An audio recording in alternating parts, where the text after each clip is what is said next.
Praise the Lord, brothers and sisters in Christ.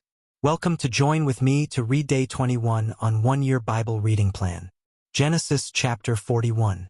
Pharaoh's Dreams. When 2 full years had passed, Pharaoh had a dream. He was standing by the Nile, when out of the river there came up 7 cows, sleek and fat, and they grazed among the reeds. After them 7 other cows, ugly and gaunt, came up out of the Nile and stood beside those on the riverbank.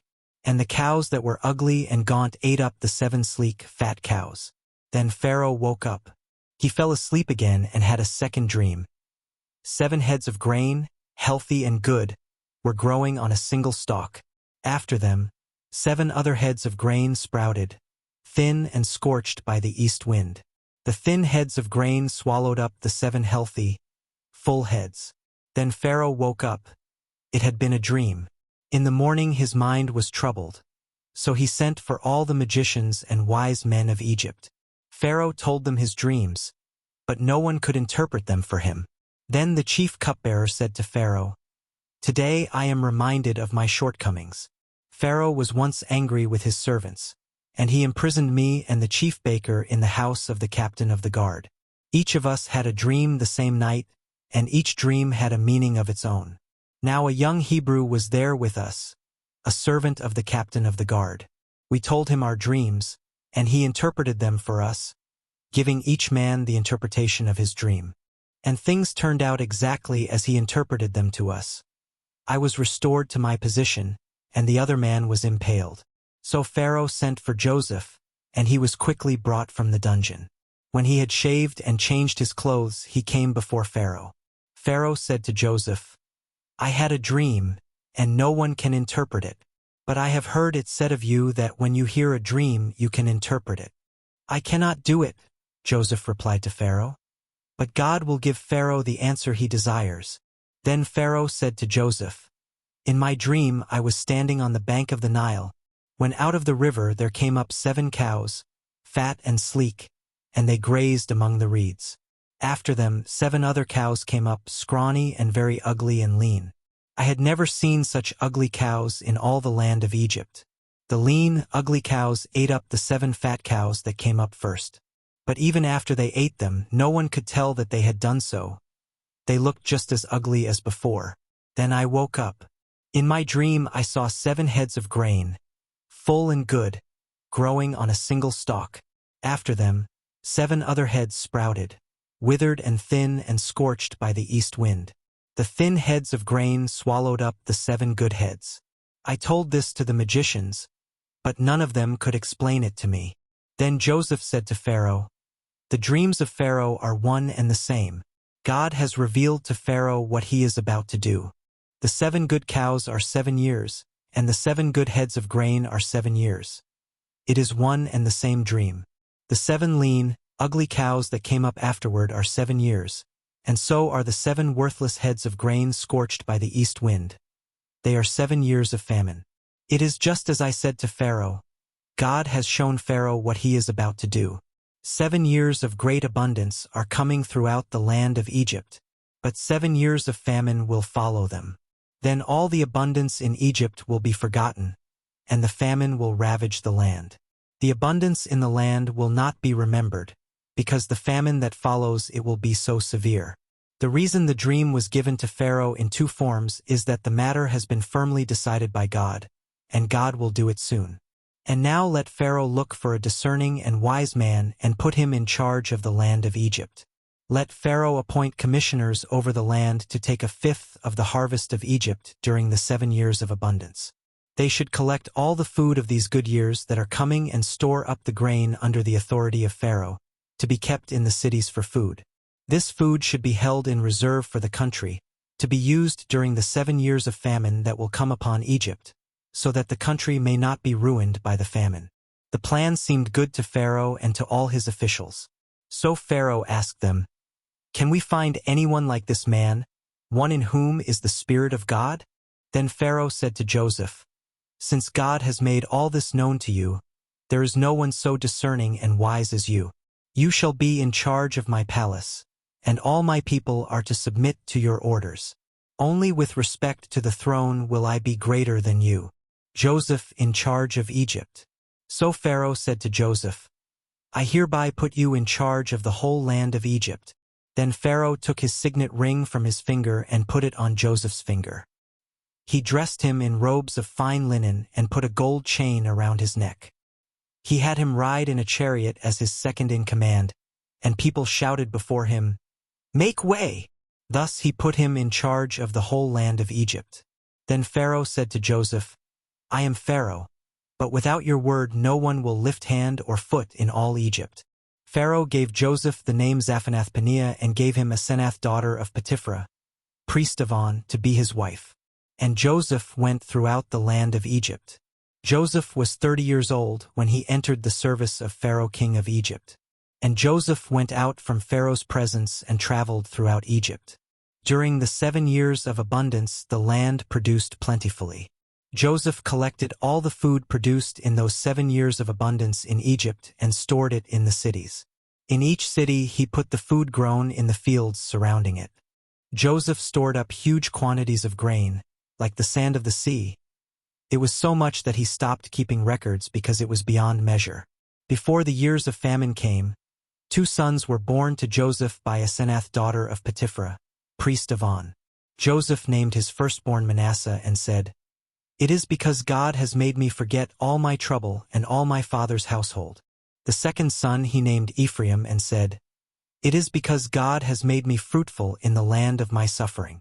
The 7 years of abundance in Egypt came to an end, and the 7 years of famine began just as Joseph had said. There was famine in all the other lands, but in the whole land of Egypt there was food. When all Egypt began to feel the famine, the people cried to Pharaoh for food. Then Pharaoh told all the Egyptians, Go to Joseph and do what he tells you. When the famine had spread over the whole country, Joseph opened all the storehouses and sold grain to the Egyptians, for the famine was severe throughout Egypt. And all the world came to Egypt to buy grain from Joseph, because the famine was severe everywhere. Genesis chapter 42. Joseph's brothers go to Egypt. When Jacob learned that there was grain in Egypt, he said to his sons, Why do you just keep looking at each other? He continued, I have heard that there is grain in Egypt. Go down there and buy some for us so that we may live and not die. Then 10 of Joseph's brothers went down to buy grain from Egypt. But Jacob did not send Benjamin, Joseph's brother, with the others, because he was afraid that harm might come to him. So Israel's sons were among those who went to buy grain, for there was famine in the land of Canaan also. Now Joseph was the governor of the land, the person who sold grain to all its people. So when Joseph's brothers arrived, they bowed down to him with their faces to the ground. As soon as Joseph saw his brothers, he recognized them. But he pretended to be a stranger and spoke harshly to them. Where do you come from? He asked. From the land of Canaan, they replied, to buy food. Although Joseph recognized his brothers, they did not recognize him. Then he remembered his dreams about them and said to them, You are spies. You have come to see where our land is unprotected. No, my lord, they answered. Your servants have come to buy food. We are all the sons of one man. Your servants are honest men, not spies. No, he said to them. You have come to see where our land is unprotected. But they replied, Your servants were 12 brothers, the sons of one man, who lives in the land of Canaan. The youngest is now with our father, and one is no more. Joseph said to them, It is just as I told you, you are spies, and this is how you will be tested. As surely as Pharaoh lives, you will not leave this place unless your youngest brother comes here. Send one of your number to get your brother. The rest of you will be kept in prison, so that your words may be tested to see if you are telling the truth. If you are not, then as surely as Pharaoh lives, you are spies. And he put them all in custody for 3 days. On the 3rd day, Joseph said to them, Do this and you will live, for I fear God. If you are honest men, let one of your brothers stay here in prison, while the rest of you go and take grain back for your starving households. But you must bring your youngest brother to me, so that your words may be verified and that you may not die. This they proceeded to do. They said to one another, Surely we are being punished because of our brother. We saw how distressed he was when he pleaded with us for his life, but we would not listen. That's why this distress has come on us." Reuben replied, "Didn't I tell you not to sin against the boy? But you wouldn't listen. Now we must give an accounting for his blood." They did not realize that Joseph could understand them, since he was using an interpreter. He turned away from them and began to weep, but then came back and spoke to them again. He had Simeon taken from them and bound before their eyes. Joseph gave orders to fill their bags with grain, to put each man's silver back in his sack, and to give them provisions for their journey. After this was done for them, they loaded their grain on their donkeys and left. At the place where they stopped for the night, one of them opened his sack to get feed for his donkey, and he saw his silver in the mouth of his sack. "My silver has been returned," he said to his brothers. "Here it is in my sack." Their hearts sank and they turned to each other trembling and said, "What is this that God has done to us?" When they came to their father Jacob in the land of Canaan, they told him all that had happened to them. They said, "The man who is lord over the land spoke harshly to us and treated us as though we were spying on the land. But we said to him, 'We are honest men, we are not spies. We were 12 brothers, sons of one father. One is no more, and the youngest is now with our father in Canaan.' Then the man who is lord over the land said to us, 'This is how I will know whether you are honest men. Leave one of your brothers here with me, and take food for your starving households and go. But bring your youngest brother to me, so I will know that you are not spies but honest men. Then I will give your brother back to you, and you can trade in the land.' As they were emptying their sacks, there in each man's sack was his pouch of silver. When they and their father saw the money pouches, they were frightened. Their father Jacob said to them, 'You have deprived me of my children. Joseph is no more and Simeon is no more, and now you want to take Benjamin. Everything is against me.' Then Reuben said to his father, 'You may put both of my sons to death if I do not bring him back to you. Entrust him to my care, and I will bring him back.' But Jacob said, 'My son will not go down there with you. His brother is dead, and he is the only one left.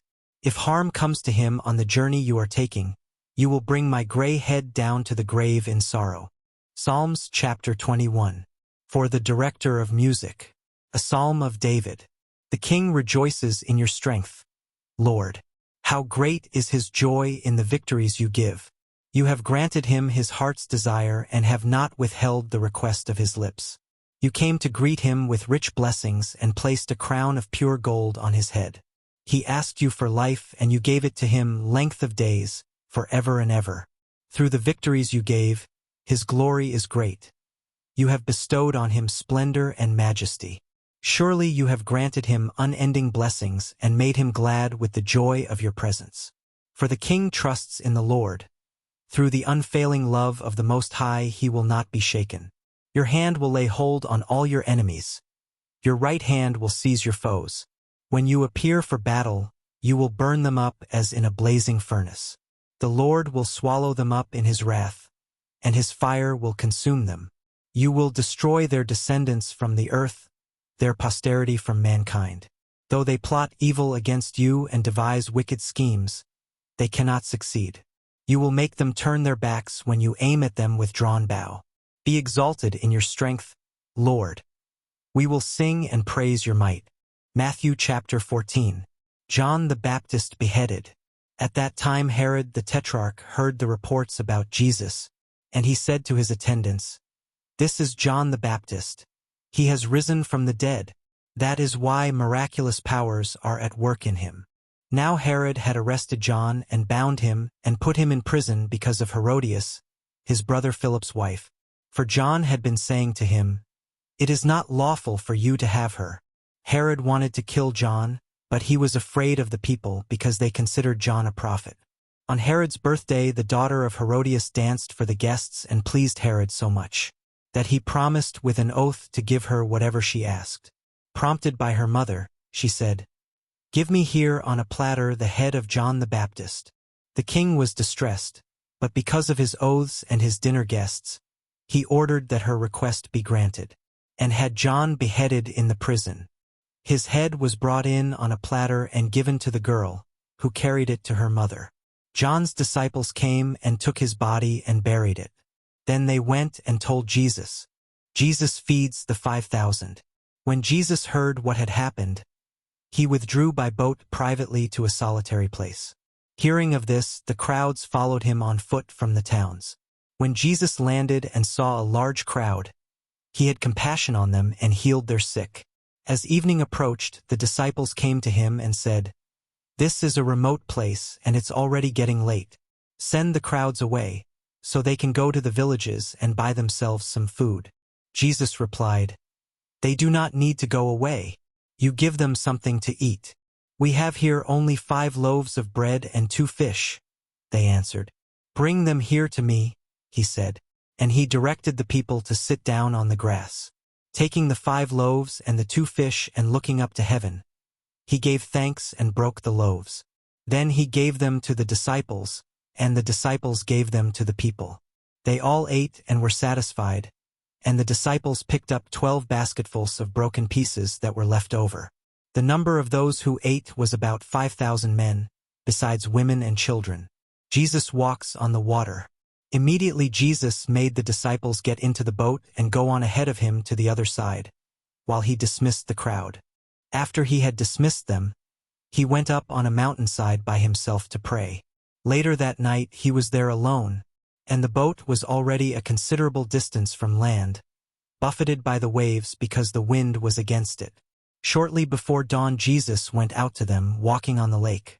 When the disciples saw him walking on the lake, they were terrified. "It's a ghost," they said, and cried out in fear. But Jesus immediately said to them, "Take courage, it is I. Don't be afraid." "Lord, if it's you," Peter replied, "tell me to come to you on the water." "Come," he said. Then Peter got down out of the boat, walked on the water and came toward Jesus. But when he saw the wind, he was afraid and, beginning to sink, cried out, "Lord, save me." Immediately Jesus reached out his hand and caught him. "You of little faith," he said, "why did you doubt?" And when they climbed into the boat, the wind died down. Then those who were in the boat worshipped him, saying, "Truly you are the Son of God."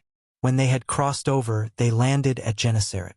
And when the men of that place recognized Jesus, they sent word to all the surrounding country. People brought all their sick to him, and begged him to let the sick just touch the edge of his cloak, and all who touched it were healed. Thanks for joining with me on day 21. May God be with you, guide you and bless you abundantly.